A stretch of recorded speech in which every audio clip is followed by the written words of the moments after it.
This man's toughness will blow your mind, and it's not what you think it's for. Teddy Bruschi at the 20, at the 15, touchdown, Teddy Bruschi! A champion linebacker drops back into coverage, eyes on the quarterback, snatches the football, and the stadium erupts. New England Patriots fans know this scene well. His name is Teddy Bruschi, turning defense into instant offense. A literal spark plug for a dynasty.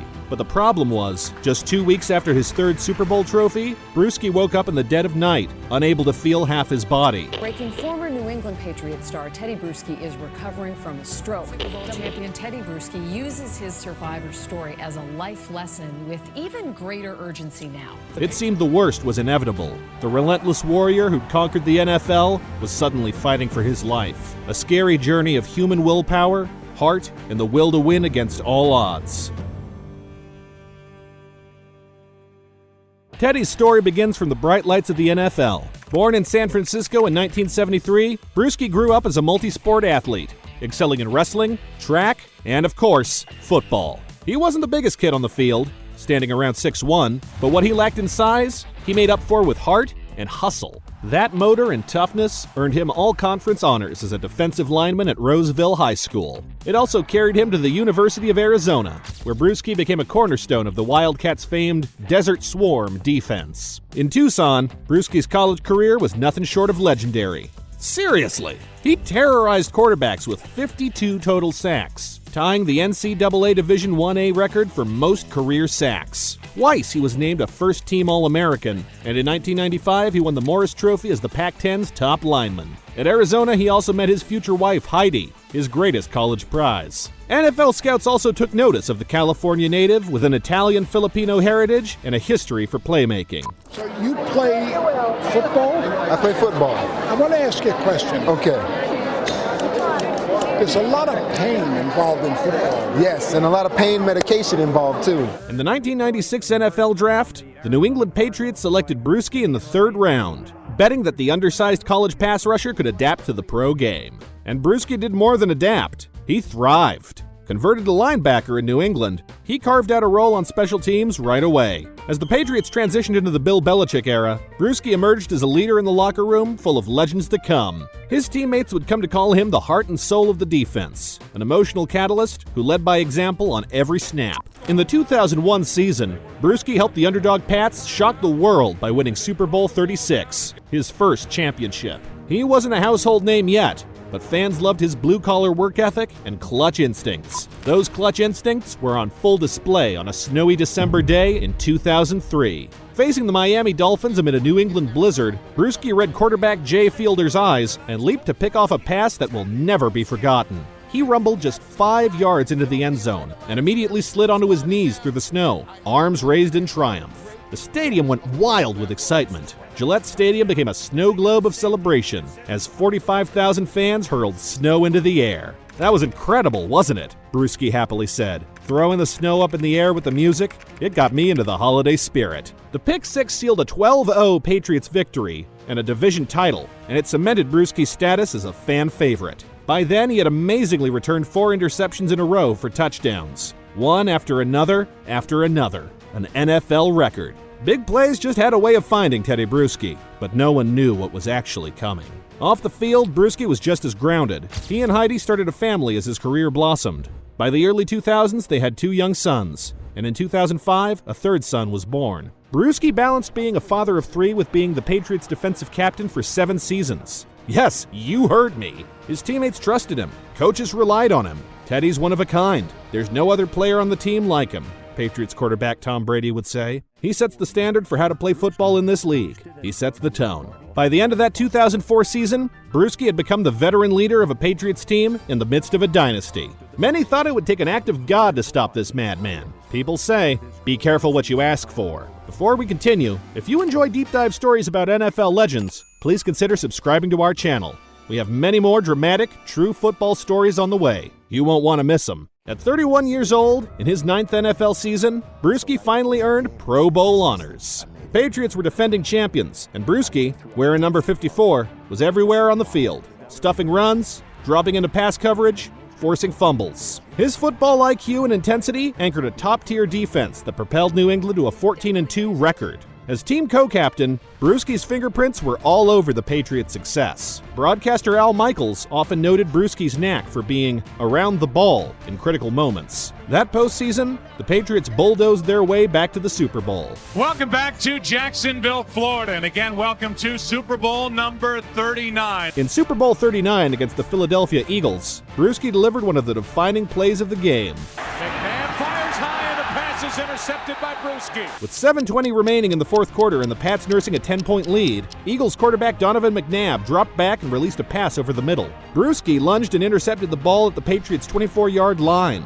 It was clutch, exactly what New England needed, including 2 clutch fourth-quarter interceptions, one by Bruschi, one by Rodney Harrison. The Patriots held on to win 24-21. Bruschi's interception ended a Philadelphia comeback bid and helped secure New England's 3rd championship in 4 years. As confetti rained down on Jacksonville that night in 2005, and Bruschi hoisted the Lombardi Trophy once again. Life couldn't have been better, but something unfortunate was about to come. If Hollywood wrote a script about a linebacker's perfect season, it would look a lot like Bruschi's 2004 season. When he suited up for the Pro Bowl in Hawaii in early February 2005, it felt like a victory lap capping off all his hard work.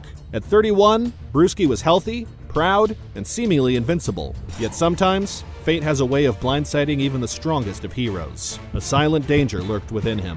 The heart of the Patriots defense was about to face a very real battle of his own. Just 10 days after that Super Bowl triumph, in the early hours of February 16, 2005, reality struck with terrifying force. Bruschi awoke around 4 a.m.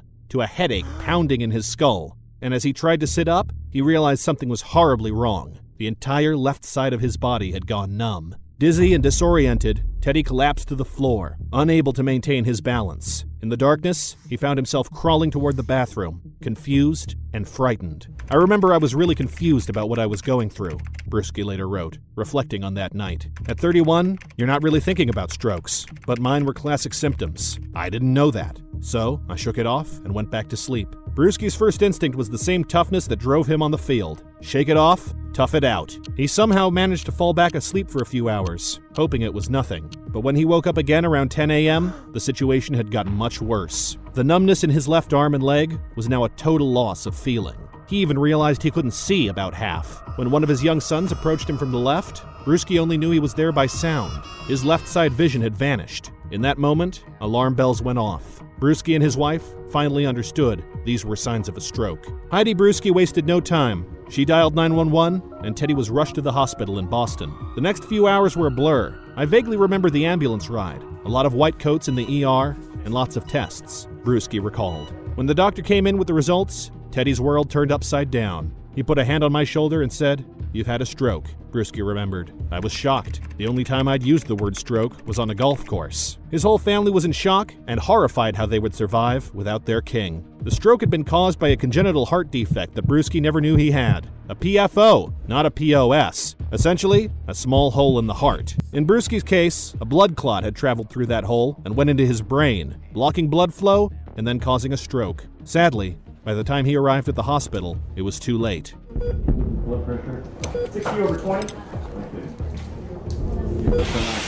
Keep the IVs wide open.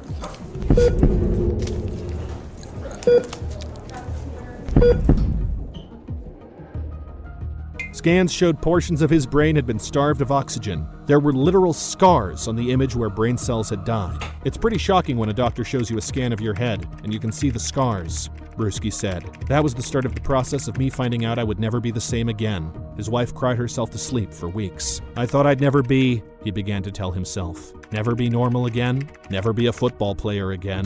But Bruschi wasn't alone in this fight. The Patriots organization and fans rallied around him as soon as the news became public. Within days, Bruschi underwent medical procedures to repair the hole in his heart. The doctors were encouraged that he was still young and healthy. His chances of recovery were good if he committed to rehab. Still, no active NFL player had ever documented a return to the field after a stroke. But Teddy achieved rehabilitation. Learning how to walk, talk, and use his left side all over again became his new training regimen. Each day brought small victories. Wiggling a toe, gripping with his left hand, forming words without slurs. At age 31, his brain and body proved resilient, slowly regaining lost functions. After weeks, then months of therapy, Bruschi's progress was nothing short of a miracle. Less than 8 months after his stroke, doctors delivered the stunning news. Physically, Teddy Bruschi could play football again, if he wanted to. Coming back was not so simple, though. Bruschi was a husband and a father first. He knew what returning to an NFL field would mean. People were concerned for me. I didn't expect the resistance, Bruschi admitted of the public reaction.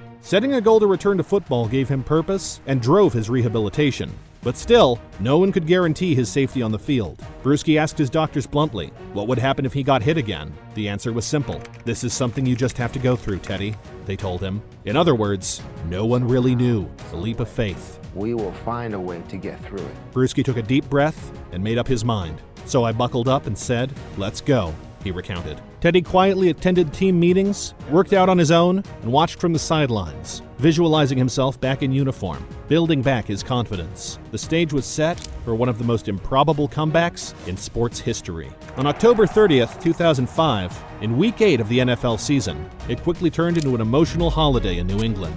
Teddy Bruschi Day. After getting full medical clearance and weeks of practice, Bruschi was officially activated to the Patriots roster that weekend. The game itself was also important, a divisional battle with playoff implications, but still, all eyes were on number 54. As NBC's cameras showed Bruschi leading the team out of the tunnel, a roar erupted from the crowd of 68,000 plus fans. The announcer saved one name for last during starting lineup introductions. The standing ovation was deafening. Fans rose to their feet and cheered so loudly that the TV cameras literally shook.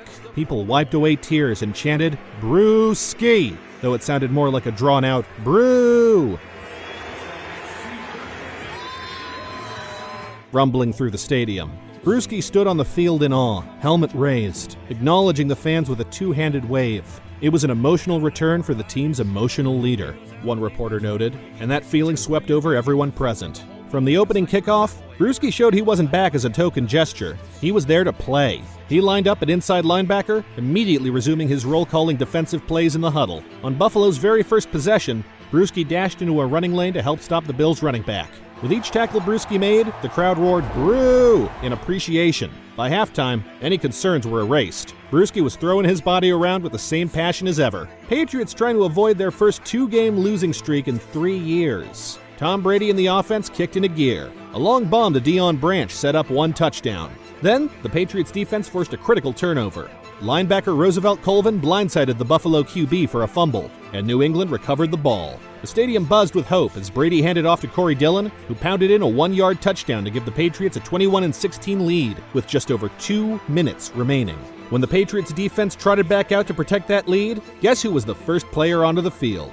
Clapping his hands and firing up his teammates. Teddy Bruschi, of course. Over the next snap, Buffalo tried to run, and Bruschi met running back Willis McGahee head-on after a short 3-yard gain.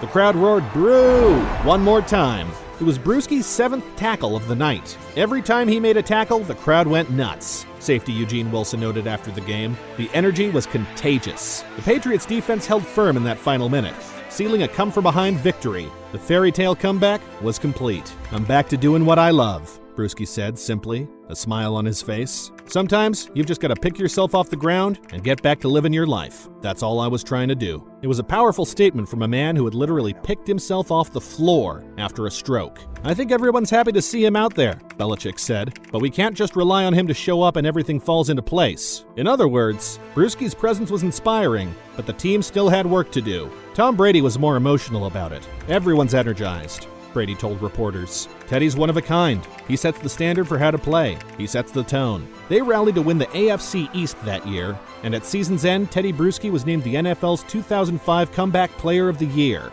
The honor was a no-brainer. In the span of 8 months, Bruschi had gone from stroke patient to relearning how to walk to an NFL starter making tackles on national television. It was a comeback for the ages. In fact, he didn't just play, he excelled. He recorded 10 tackles in his second game back and continued to be a defensive leader. Bruschi later revealed a personal milestone that meant the world to him. 366 of his NFL tackles came after his stroke. Every one of those hits was a testament to his determination and love of football. Bruschi would continue to wear Patriots colors for 3 more seasons after his comeback. He remained a steady presence in New England, helping mentor younger players and contributing to yet another Patriots Super Bowl win in the 2007 season. In 2007, Bruschi started 16 games and was captain to an unprecedented 16-0 undefeated regular season.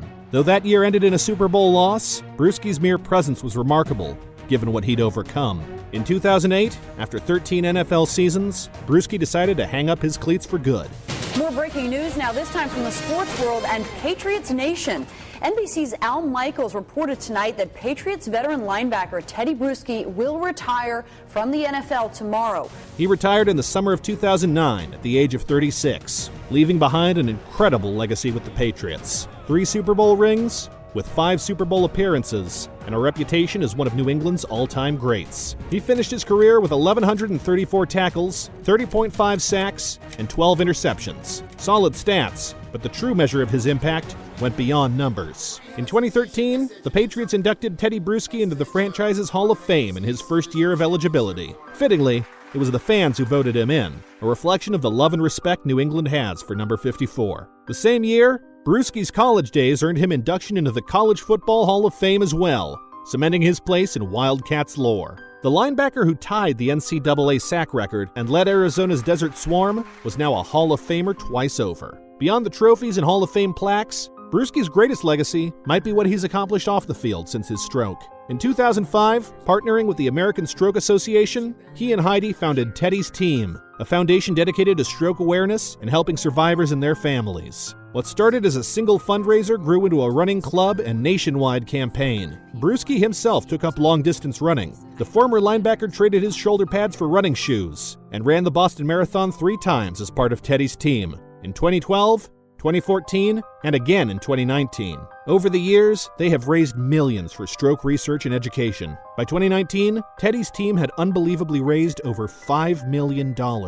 Each race, each event, Bruschi would gather stroke survivors to share their stories, emphasizing that strokes can happen to anyone. Having a stroke doesn't discriminate. It happens to people of all ages, and you just have to know the warning signs, Bruschi said. Just a week after retiring, he joined ESPN as an NFL analyst in August 2009. Fans suddenly saw him not in a helmet, but in a suit and tie on SportsCenter, breaking down defenses and offering insight with the same passion he brought to the field. His second career as a broadcaster has been highly successful. He's appeared on NFL Live, Sunday NFL Countdown, and more. Colleagues and viewers appreciate his grounded, no-nonsense commentary, often delivered with a wry smile. Bruschi has never been shy about referencing his own experiences when discussing player health or perseverance. His perspective as a stroke survivor in the sports world is unique, and he's used it to educate. But sadly, in July 2019, Bruschi faced another scare when he suffered a second stroke. But unlike the first time, Teddy immediately recognized the telltale signs: sudden numbness in his arm,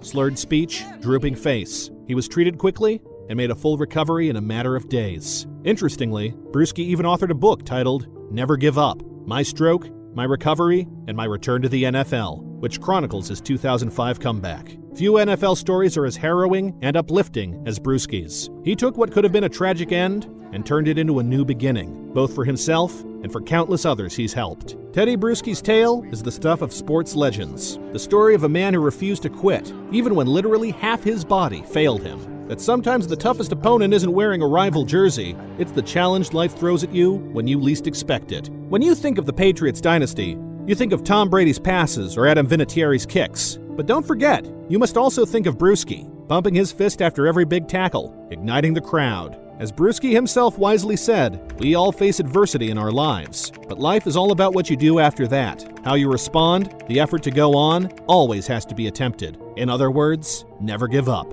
If Teddy Bruschi's incredible comeback inspired you, let us know in the comments. What's your favorite memory of number 54 flying around the field?